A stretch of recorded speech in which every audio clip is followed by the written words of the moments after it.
Welcome back. Well, stagnant wages combined with the rising cost of living is putting pressure on the budgets of millions of hard-working Australians.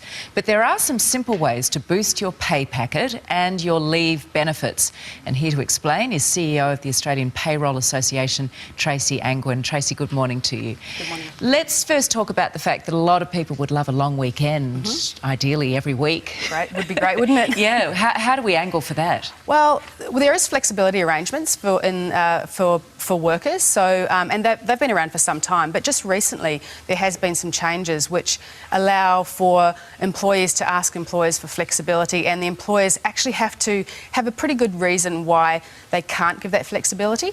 So, for example, people working on the Today Show, for example, might fancy some flexibility, might want to start at midday, but clearly that's not possible. So the employer would have to give that full explanation to the employee.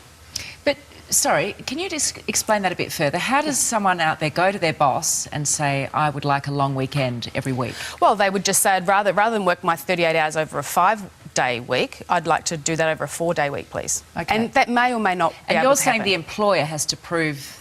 They need a pretty good reason for not allowing for that, and that's a fairly new change. So that's the reason that employers really need to keep up to date with these changes. They can happen at any time. Well, I had someone on a little while ago who said she'd implemented a 4-day working week, and it was working really well. Yeah, and it can.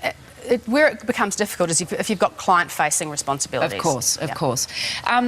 What about you say that there is the opportunity also to get an extra week of paid holidays. Explain how people get that. So that's to do with shift worker provisions in awards. So some awards provide for this, and it will say in the award that if you're a shift worker, you can get 5 weeks leave, not 4 weeks leave. The important thing here is how do we determine what a shift worker is? So each award will have different definitions for shift workers, and in fact there's some awards with multiple definitions for shift workers. So the important thing here is to have people in the pay office who know what they're doing and who are qualified, who can make those decisions on the behalf of the employer. And the minimum qualification that we recommend is a Certificate 4 in payroll administration to do that. So what you're saying is check what you're entitled to? Absolutely, yeah. And you might be surprised? You may well be very surprised. All right, let's talk about in the event of losing a job, and it happens to all of us at some point in our career usually. You say there's a way to bump up your payout. Just explain that. Well, again, this is very based on what award you might be on or what your employment conditions are. But for example, if you regularly work overtime, there may well be a provision in when you terminate your employment, if you don't work the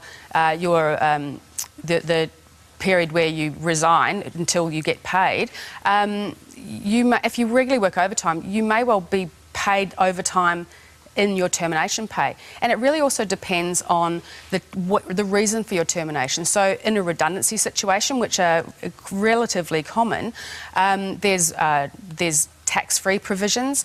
You know, there's 50 different things that we need to know the answer to in order to correctly calculate and tax a redundancy pay. So it's really complicated, but the vast majority of employers in this country, and over the 25 years I've worked in the payroll industry and the thousands of employers that I've worked with, most are trying to do the right thing.